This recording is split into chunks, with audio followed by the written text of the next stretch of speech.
Amém? Mateus capítulo 6, versículo 6 diz assim: Tu, quando orares, entra no teu quarto e, fechando a tua porta, ora a teu pai que está em secreto, e teu pai que te vê em secreto te recompensará publicamente.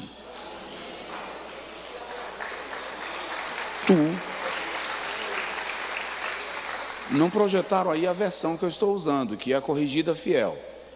Mas tu, quando orares, entra no teu aposento e, fechando a tua porta, ora a teu pai que está em secreto, e teu pai que te vê em secreto te recompensará publicamente. Diz amém. Senta um pouquinho, por favor. Eu estou falando um pouco com os irmãos sobre oração, intimidade com Deus. Gosto sempre de lembrar que o relacionamento de amizade não acontece da noite para o dia. Toda relação de amizade resulta de uma construção, de investimento de tempo. Você não convida para ir na sua casa alguém que você conheceu hoje, na feirinha. A sua casa é o seu ambiente de vivência. Você leva na sua casa, no mínimo, alguém que você conhece de fato. Seu quarto, já falei disso aqui, o seu quarto é o lugar da sua intimidade. Você não leva ninguém no seu quarto. Se uma pessoa tiver acesso ao seu quarto, é uma pessoa que goza da mais íntima confiança sua. Porque o quarto é o lugar onde a gente se revela. Já disse aqui, é o lugar onde você tira os cílios artificiais. É o lugar onde você tira a peruca, a cinta, para mostrar que a esbelteza é apertada. Quarto é o lugar onde você tira a dentadura e coloca no copo. É o lugar da sua intimidade. Nós não podemos achar que relacionamento com Deus é algo que acontece de maneira casual. Requer investimento de tempo. Requer disposição de estar na sua presença, de buscar a sua face, seja pela oração, seja pela leitura da Bíblia, da palavra de Deus, para ouvi-lo, seja pela vida de piedade, para que Ele caminhe conosco. Eu disse aos irmãos na terça-feira passada que esta oração de Jesus, ou esse momento que Jesus ensina para os discípulos, a oração dominical. E deixa eu destacar, abrindo um parêntese, a palavra dominical está falando de domínio, senhorio, portanto a oração do Senhor, a oração do reino. Por isso que uma certa feita alguém me disse que a escola bíblica dominical tem que ser domingo, porque ela é dominical. Nada a ver, não está relacionada ao dia da semana, está relacionada ao senhorio, escola bíblica do Senhor. Só para dar um flash aí, tá? Mas Jesus termina de orar, e ele ora assim: Pai nosso, Abba, Pai, que está nos céus, Os discípulos estavam acostumados a orar, eles eram judeus, eles iam para a sinagoga, eles foram instruídos desde a infância numa vida de oração. Mas eles chegam para Jesus e dizem: ensina-nos a orar. Na verdade, o que os discípulos estão pedindo ao Senhor é: ensina-nos a orar assim, com esta proximidade, com esta intimidade com o Pai. O judeu nos dias de Jesus sequer pronunciava o nome de Deus, pelo medo de blasfemar, de profanar este nome santo.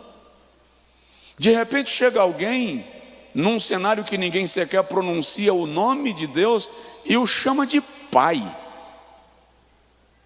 É a relação mais íntima que o homem pode ter, o homem, a mulher pode ter com Deus. Quando eles pedem a Jesus: ensina-nos a orar, Jesus diz: vocês vão orar assim. E quando orares, entra no teu quarto e fecha a tua porta e ora ao teu Pai em secreto.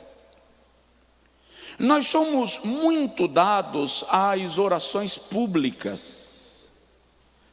Nós somos muito dados às orações de movimento, de multidão.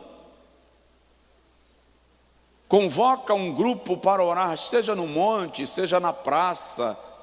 Nós somos muito dados a isto. Mas eu e você precisamos entender que todos nós precisamos de um momento reservado para estarmos diante do Senhor, no intuito de investir em nossa relação íntima com Ele.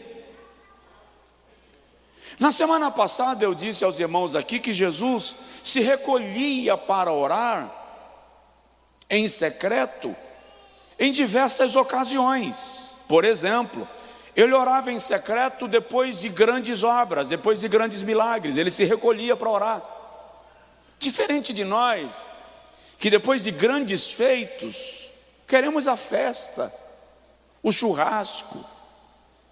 Jesus era discreto, terminou de multiplicar pães e peixes, e em vez de ir a Jerusalém para ser aclamado rei, ele vai para o deserto,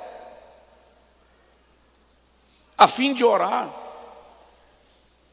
Quando lhe chamam para ser rei, lhe convidam para assumir o trono em Jerusalém e reinar sobre Israel, a Bíblia diz que ele saiu do meio da multidão e foi para um lugar deserto, e ali orava. A oração em secreto é a oração que te leva a um rasgar de alma. Normalmente, quando nós estamos na oração da multidão, nós somos maestrados pelo ambiente. Você até se contém de certos choros, porque ninguém chora com a cara bonita. Ou alguém aqui consegue? Levanta a mão. Então você evita, você se contém, você se controla. Mas na oração em secreto, você pode rasgar,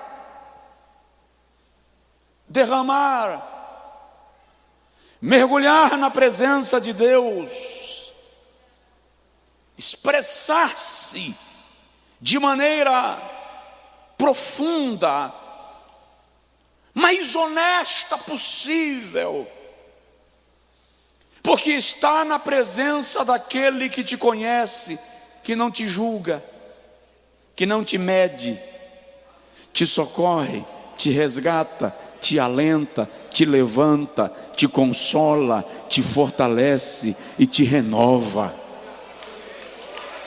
Aleluia.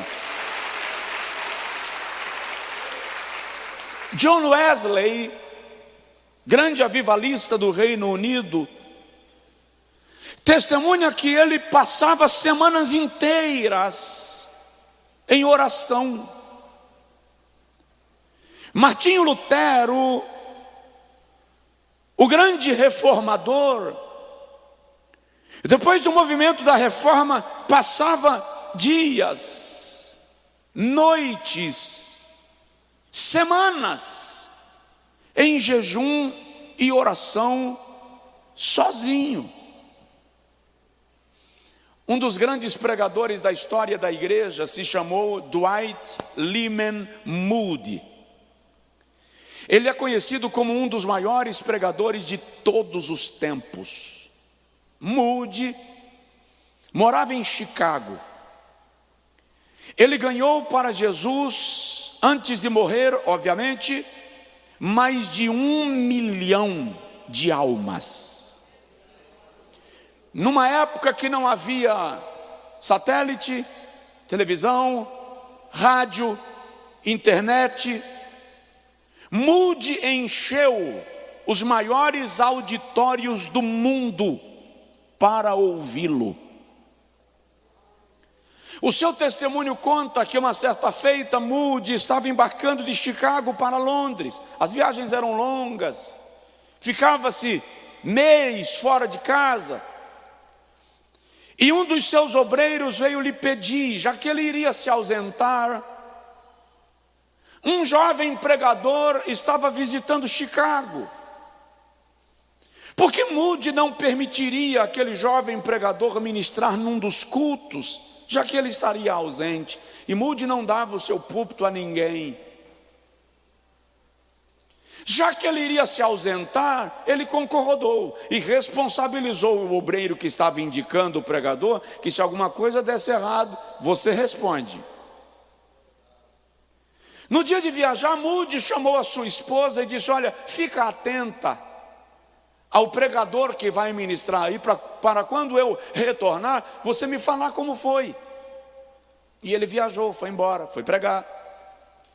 Um mês depois, Moody retorna da Inglaterra para os Estados Unidos, e ele está se arrumando para ir para o culto. Preste atenção, ele é o maior pregador do mundo na sua época, e um dos maiores de todos os tempos.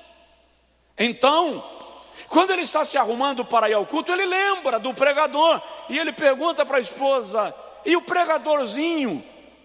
Com esse termo. E o pregadorzinho que ficou de pregar na igreja quando eu viajei, como foi?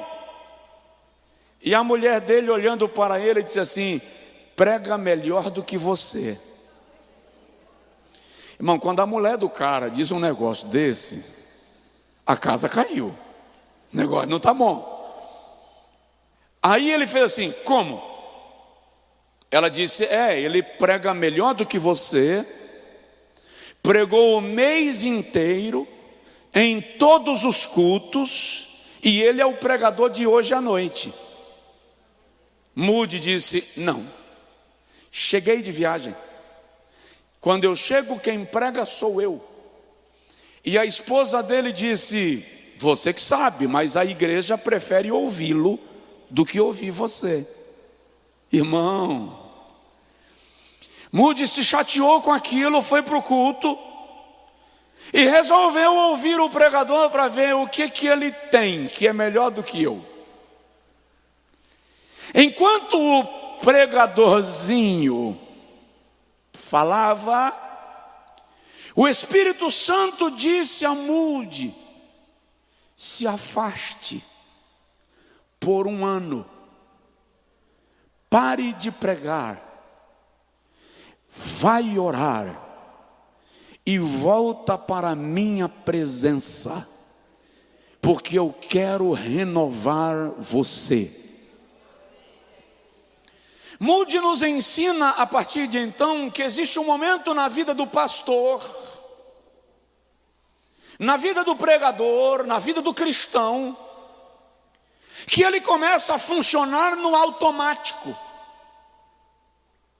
E quando você começa a funcionar no automático, já não sente mais a necessidade da oração, já não sente mais a necessidade do jejum, do estudo da palavra, porque já automatizou. Se a minha vida cristã, se a sua vida cristã entrou no modo automático, desliga o botão, volta na presença de Deus e retoma a prática da oração, porque o Senhor vai te renovar de forma tão extraordinária, e você vai perceber que o que Ele tem para você é muito maior do que aquilo que você já viveu até hoje.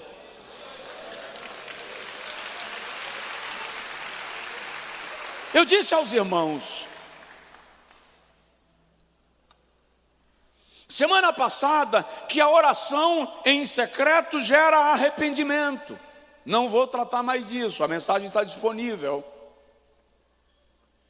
Eu disse aos irmãos da semana passada que a oração em secreto gera transformação. É impossível entrar na presença de Deus e sair do jeito que você entrou. Vou repetir. É impossível entrar na presença de Deus e sair do jeito que você entrou. Se você está entrando na presença de Deus e saindo do mesmo jeito, acredite, você não está entrando na presença de Deus. A sua santidade nos confronta, a sua grandeza nos humilha, a sua infinitude revela a nossa humanidade, a sua glória revela a nossa corruptibilidade. Então a oração em secreto gera transformação. Terceiro lugar, vamos dar sequência. A oração em secreto gera paz em Deus. Paz em Deus. O que é paz? No ambiente espiritual, paz não é necessariamente a ausência de guerra. No ambiente espiritual, paz não é a ausência de conflito. Estar em paz não significa não sofrer ataque. Estar em paz significa descansar, apesar do conflito. Descansar apesar da batalha. É a incrível capacidade. Olha para cá, deixa o alarme. É porque como eu dizia assim, como você não está dando glória a Deus, o carro resolveu disparar. Mas é ser muito. Paz é a incrível capacidade de ver o mundo em turbulência e conseguir manter-se equilibrado em tempo de adversidade. Somente a oração é capaz de produzir em teu espírito. Já é outro carro, tá? Olha lá, que senão eu vou pensar que eu estou certo. Começou ali e depois foi para cá. Se disparar o terceiro,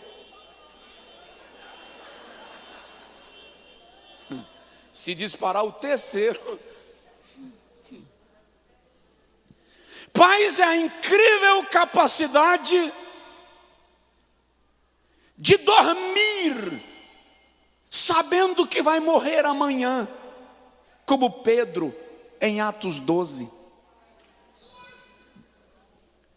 Paz é a incrível capacidade de transformar pedra em travesseiro, como Jacó, e ainda sonhar com o céu. Paz é a incrível capacidade de compor salmos, mesmo em meio a batalhas, como Davi. Paz é o equilíbrio de estar no meio de uma tempestade, no meio de um furacão, como Paulo, dentro de um navio que se despedaça, Atos 26, e olhar para todos e dizer: tenham calma, porque o Deus a quem eu sirvo me apareceu esta noite para me dizer que nenhuma alma perecerá.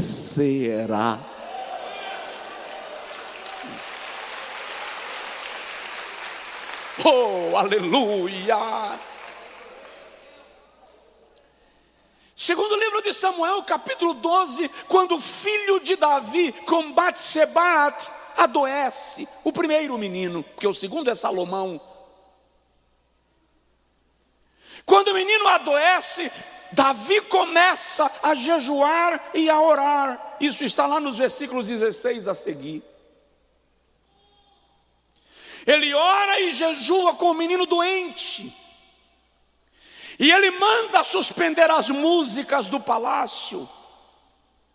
Não come. De repente Davi percebe um burburinho entre os seus servos.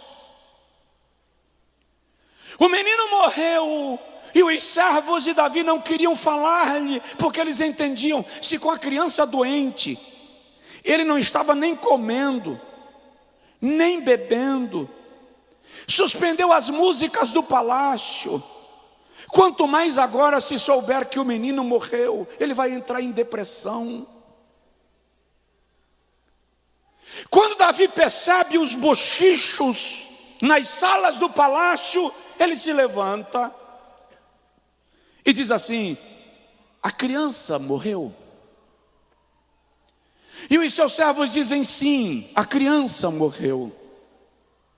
Davi volta, vai para o seu aposento, toma banho, troca a roupa, manda os músicos virem para o palácio, manda colocar a comida e come, e a bebida e bebe. E alguém chega para ele e o censura e diz: não entendemos. Quando o menino estava vivo, tu não comias nem bebias. Agora que o menino morre, tu comes e bebes. Agora seria a hora do teu luto. Davi diz: quando ele vivia, eu tinha esperança de que o Senhor o curaria. Por isso orava e jejuava eu. Mas agora que ele já foi, eu irei para ele, mas ele não virá para mim. É um nível de paz que só dá para compreender quem esteve na presença de Deus. O que Davi está dizendo é: enquanto estava enfermo, eu tinha esperança, e eu estava orando e jejuando pela sua vida. Mas agora que Deus, em sua soberania, decidiu tomá-lo para si, eu já não posso brigar por ele, porque eu tenho consciência que com ele irei, mas para mim ele não virá. Então não adianta agora o desespero, a histeria. É a hora de me levantar e caminhar e me preparar para o dia que também irei. Essa paz você só sente quando você está na presença de Deus. Um jovem me procurou um dia depois de um culto para falar da sua mãe internada com câncer em estado terminal. E ele disse que quando chegou no hospital e ela estava na maca e foi sendo encaminhada pelo corredor, ele segurou na mão dela e disse: minha mãe, eu vou falar como Jó. Ela olhou para ele e disse: diga, filho. E ele disse: maldito seja este dia. Ele disse que a mãe dele lhe apertou a mão e disse: meu filho, eu também vou falar como Jó. E ele, olhando para ela, disse: fala, mãe. E ela disse: eu sei que o meu Redentor vive, e um dia ele se levantará sobre a terra. Como anda a sua paz?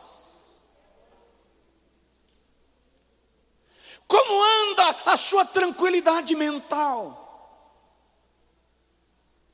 Se você quer deitar em paz, viver em paz, sentir paz, não. Eu não estou prometendo vida sem problemas, não estou falando de vida sem lutas, eu estou falando de vida com paz. O segredo é: entra na presença de Deus, toma um tempo com Ele, e Ele te fará descansar na sua paz. Tenha paz. Quarto lugar, a oração em secreto gera autoridade divina. Autoridade divina. Eu acho incrível como as pessoas têm pouca noção do conceito bíblico de autoridade espiritual. A autoridade espiritual não está relacionada ao que você é, está relacionada ao que Deus te deu.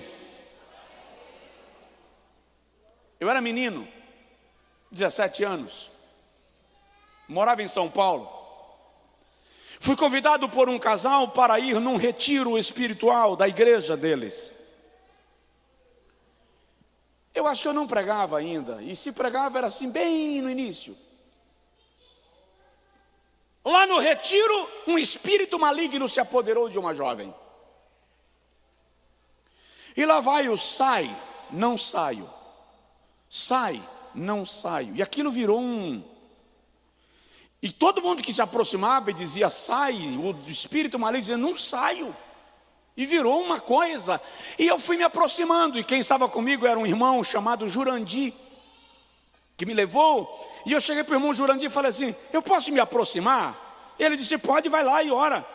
Eu era jovenzinho, se o vento passasse me levava, eu pesava 56 quilos.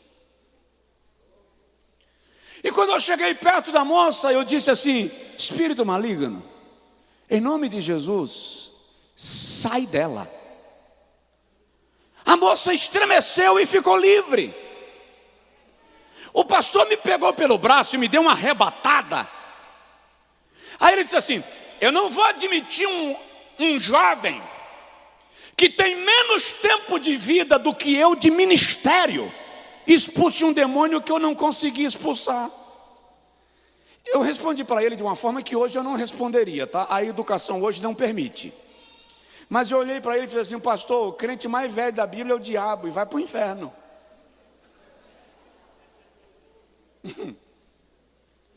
Autoridade espiritual não está relacionado ao título, à credencial. Está relacionado a algo que é uma concessão de Deus para quem busca a sua face, para quem busca a sua presença. Eu vejo as pessoas querendo classificar quem tem autoridade ou não espiritual. Gente, pelo amor de Deus, Lucas capítulo 10, versículo de número 19. Eu vos dei autoridade, eu vos dei autoridade, eu vos dei autoridade. A quem? A igreja. Eu vos dei autoridade para pisardes escorpiões e todo o poder do maligno, e nada vos poderá resistir. Nada.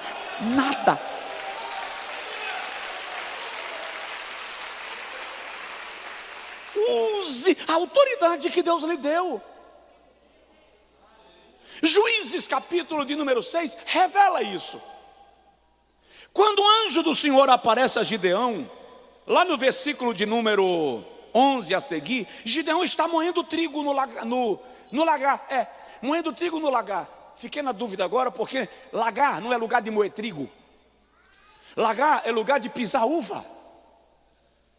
Por que Gideão está moendo trigo no lagar? Era a tentativa de se esconder dos midianitas que estavam saqueando a terra.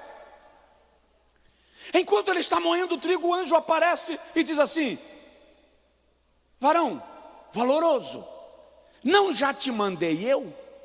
Preste atenção.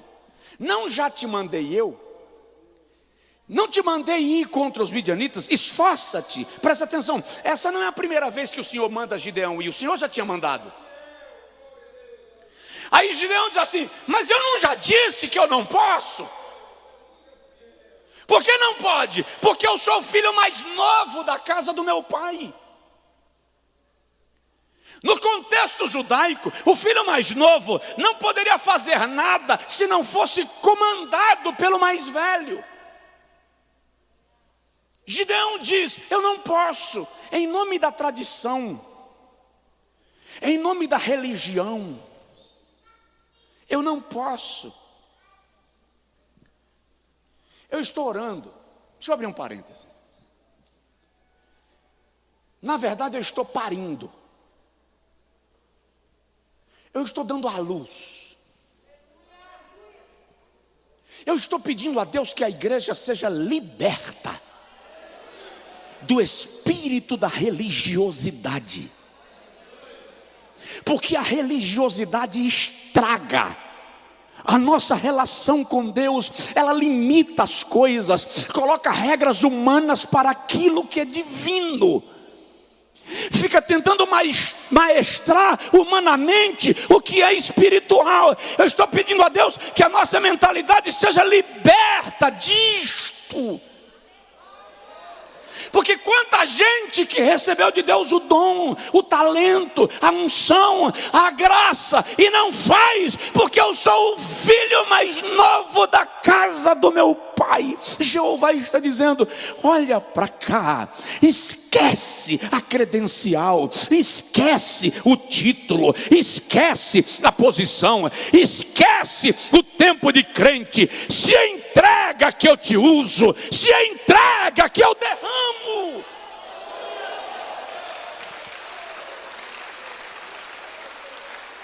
Aleluia! Não já te mandei eu? Vai! Aí Gideão diz assim: eu te rogo que daqui não te apartes até que eu volte e traga a minha oferta e a coloque diante de ti. E o anjo diz a Gideão: eu esperarei até que voltes. E quando Gideão chegou, o anjo disse: coloca a carne sobre a pedra. E ele colocou a carne sobre a pedra. E o anjo disse: derrama o caldo sobre a carne. E Gideão derramou o caldo sobre a carne. E o anjo pegou o cajado e tocou e queimou, e a fumaça subiu à presença de Deus. E a Bíblia diz que o anjo desapareceu na fumaça. É o sinal de que o sacrifício foi aceito, de que o sacrifício foi recebido. Eu estou declarando nesta noite, na autoridade do nome de Jesus e pelo poder da palavra, você tem autoridade em Deus para fazer a obra que Ele determinou e colocou em tuas mãos fazer. Faça! Faça!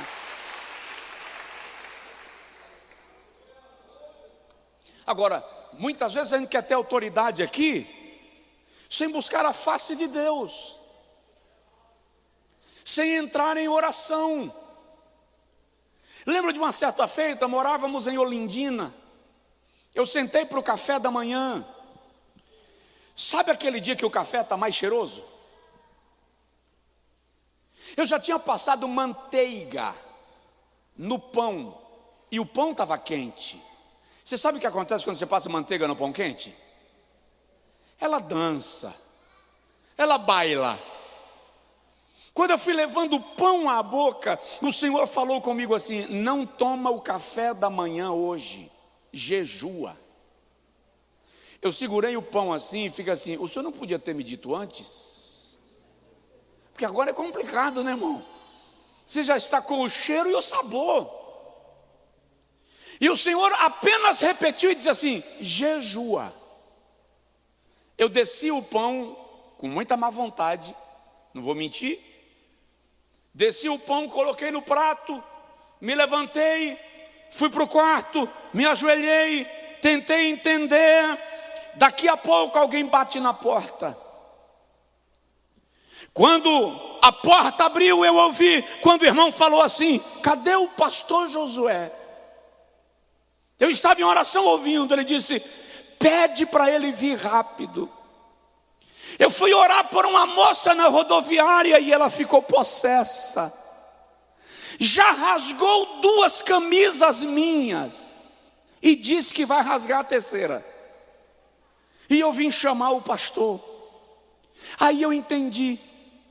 Quando eu entendi, eu disse: Senhor, muito obrigado, porque há uma casta de demônio que só se expulsa com jejum e oração, e o Senhor me preveniu para estar lá na condição de fazer alguma coisa no teu nome. Então, oração em secreto gera autoridade. Levanta assim a mão comigo, por favor, e diga comigo: Senhor, gera autoridade na minha vida para fazer a tua obra.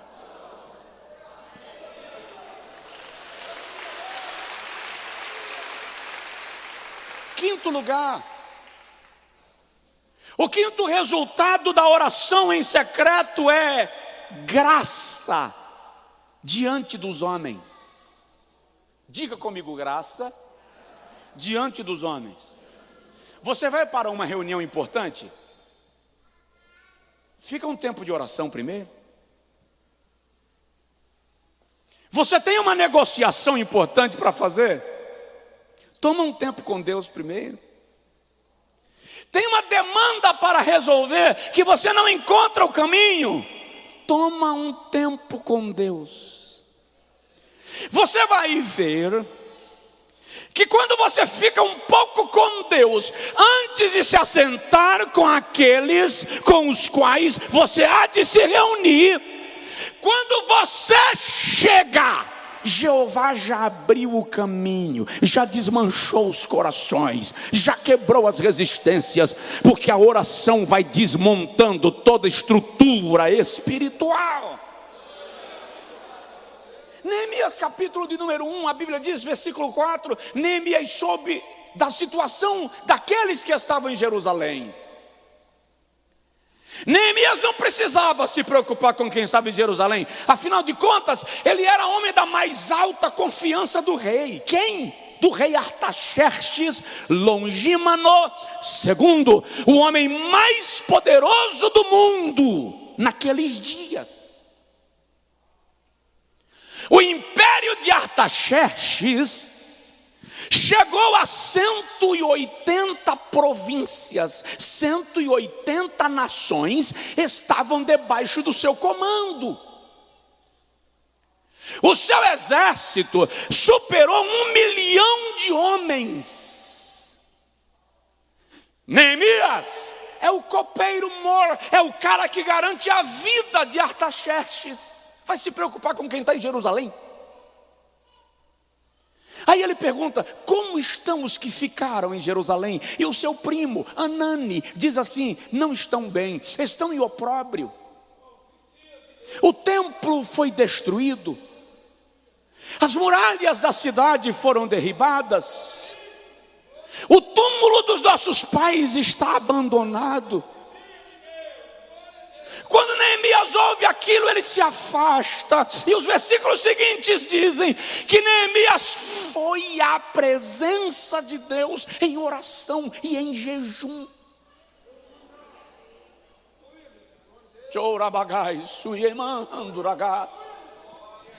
4 meses de oração e jejum por Jerusalém. No capítulo 2, quando Neemias aparece diante do rei, o rei olha para Neemias e diz: por que está o teu semblante abatido?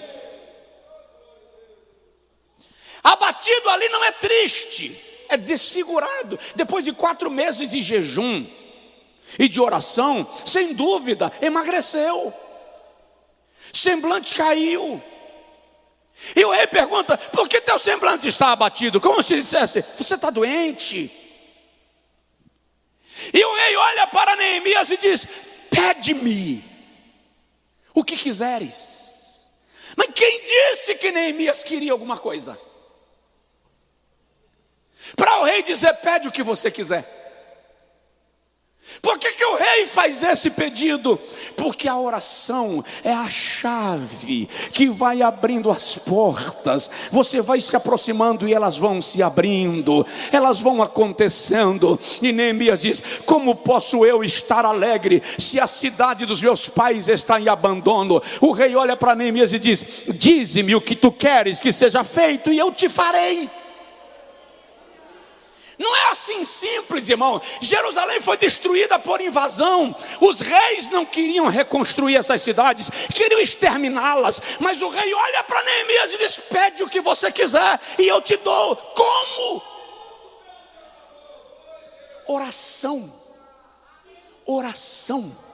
Quando você ora primeiro, presta atenção, depois que você conferencia com o Rei dos Reis, depois que você conferencia com Deus, você pode conferenciar com os homens. Depois que você conversa com Deus, você pode conversar com homens. Depois que você conversa com o Rei, você pode conversar com governantes. Depois que você entra na presença de Deus, você está em condição de entrar em qualquer lugar e a porta vai se abrir.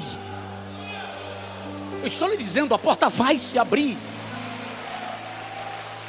A porta vai se abrir. Ah, você não entendeu? A porta vai se abrir.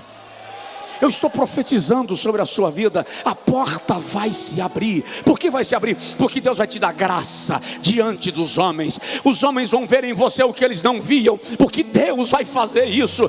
Deus vai fazer isso. Eu estou declarando, profetizando na autoridade do Senhor, que aquilo que você não conseguiu até hoje, Deus já está movendo as águas e Ele vai fazer chegar na sua mão.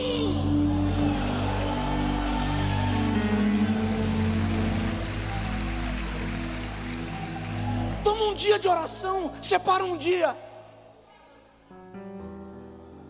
prepara uma noite para você orar.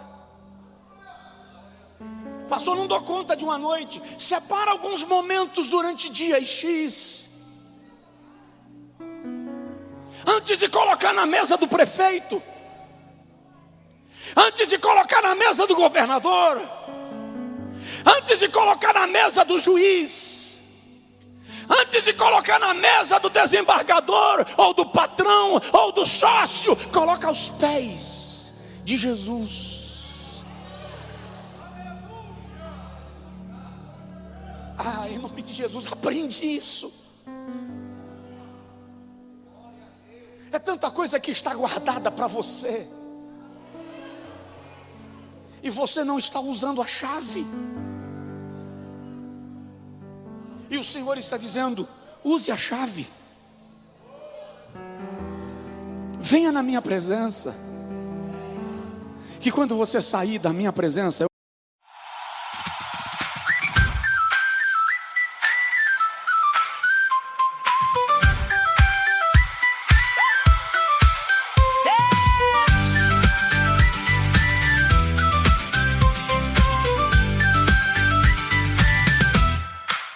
came in with that grin, all gold on your skin.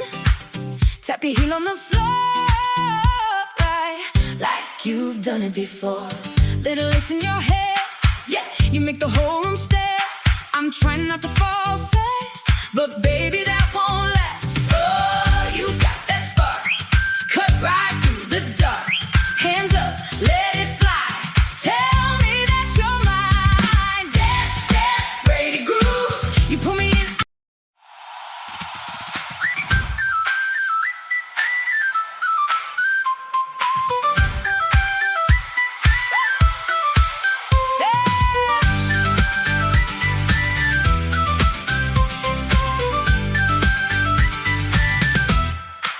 You came in with that grin, all gold on your skin. Tap your heel on the floor, like you've done it before. Little lace in your hair, yeah, you make the whole room stare. I'm trying not to fall fast, but baby that won't last. Oh, you got that spark, cut right through the dark. Hands up, let it fly. Tell me that you're mine. Dance, dance, Brady groove. You pull me in.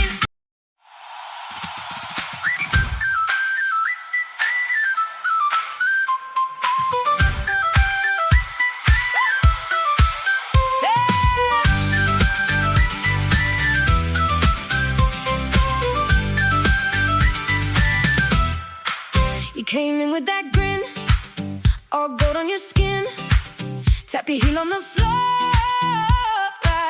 like you've done it before. Little lace in your hair, yeah, you make the whole room stare. I'm trying not to fall fast, but baby, that won't last. Oh, you got that spark, cut right through the dark. Hands up, let it fly. Tell me that you're mine. Dance, dance, Brady groove. Eu já vou na sua frente, abrindo os caminhos. Orabagai, su, anaman, suriando, orabagais. Haverá graça.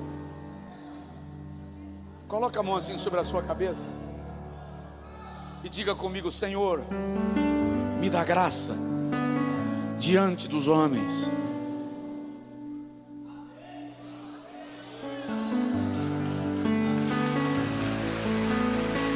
Aleluia, aleluia.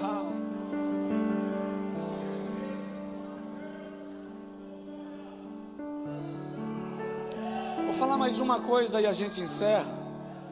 E deixa para continuar a semana que vem.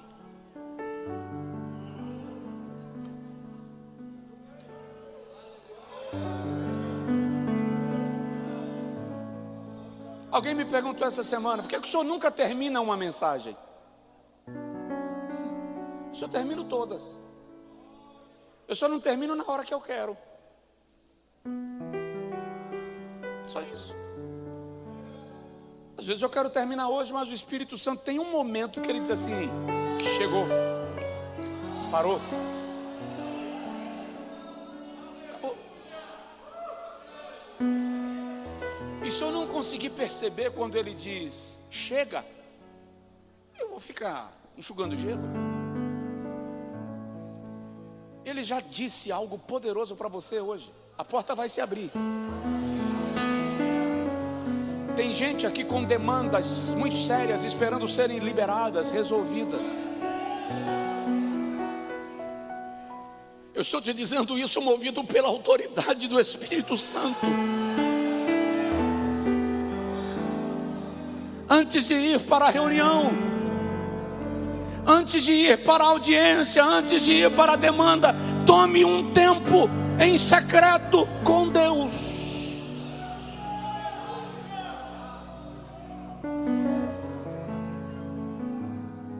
E entenda uma coisa sobre oração, e futuramente a gente fala sobre isso, mas entenda uma coisa sobre oração.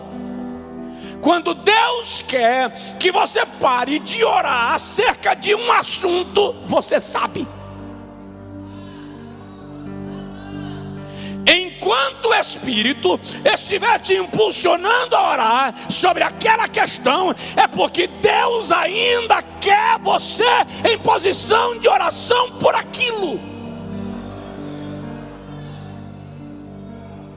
Quando chegar o momento que Deus diga assim: já tomei a causa, não precisa falar mais nisso, o seu coração mesmo fecha, para, não sente mais o impulso para orar acerca daquilo. Agora o que vem é gratidão, louvor, celebração. E quando isso acontece, é porque Jeová está dizendo: pode descansar, porque eu já peguei a causa e agora é comigo.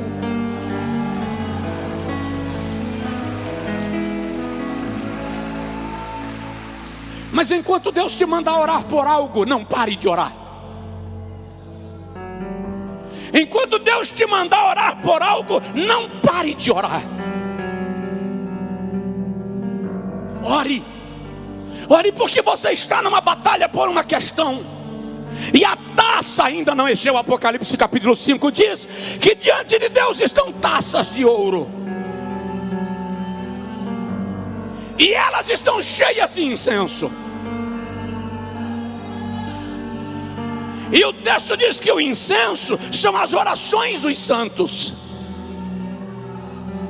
Enquanto a taça não enche, ela fica lá, vai orando até encher. Mas eu não estou vendo, pastor. Não precisa ver, Jeová está vendo. Apenas enche a taça. E como é que eu vou saber que ela encheu? Quando a taça enche, Apocalipse 5:8, o Senhor toma a taça e diz a Bíblia que a taça é derramada no altar que está diante do trono de Deus. Mas se é diante do trono, como é que eu sei? Quando a taça foi derramada, está escrito lá: houve vozes, relâmpagos e trovões. O que isso significa? Quando enche lá, existem sinais aqui. Quando enche lá, você ouve o brado de Deus aqui e recebe lá.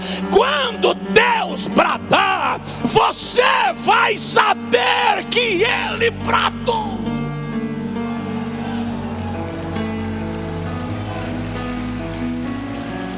Aleluia, vai acontecer. Levanta assim a mão comigo, levanta assim a mão comigo e receba a palavra do Senhor. Vai acontecer, o Senhor vai bradar, a porta vai abrir. Toma um tempinho com Ele, hoje à noite ainda. Se você tem algo sério para amanhã, tome um tempinho hoje. Levante amanhã um pouquinho mais cedo, ajoelha na madrugada. Se você estivesse sentindo o que eu estou sentindo nesta noite, toma um tempo com Deus e você vai ver que no amanhecer do dia algo extraordinário vai acontecer. Fica de pé, por favor. Algo vai acontecer. Há um brado de Deus em seu favor. Preste atenção. Que dia é hoje? 9 de novembro. Preste atenção nas coisas que Deus vai começar a fazer a partir dessa data, na sua vida, nesta igreja, nas coisas que você coloca a mão. Porque desde agora, o sinal que Deus vai te dar não é o que Ele faz na vida do outro. O sinal que Deus vai te dar é o que Ele fará na tua vida. Você vai ver sinais claros da intervenção divina na sua história.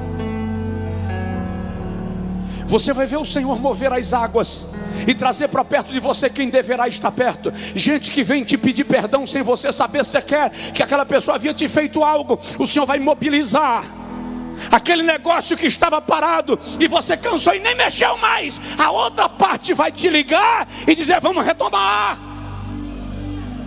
Aquele dinheiro que você pensou que não ia receber mais, o Senhor está liberando agora, mexendo a caneta de quem executa.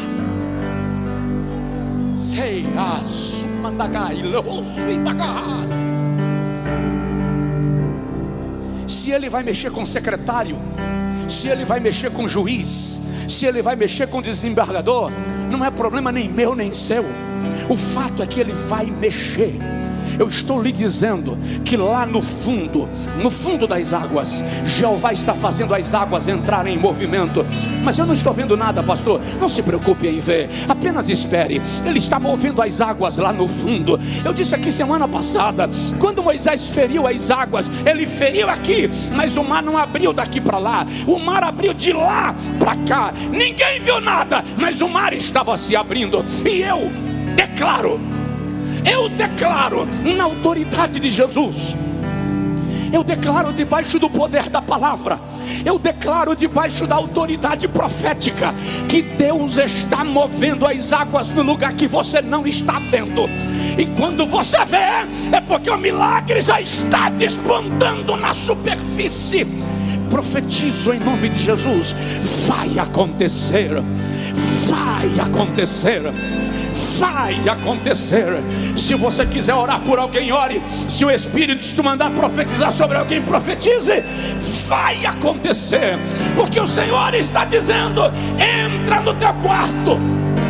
Olha lá, entra no teu quarto, fecha a tua porta, ora ao teu Pai em secreto, e Ele que te vê em secreto te recompensará publicamente. Recebe, não será em secreto, não será segredo, a recompensa vem publicamente.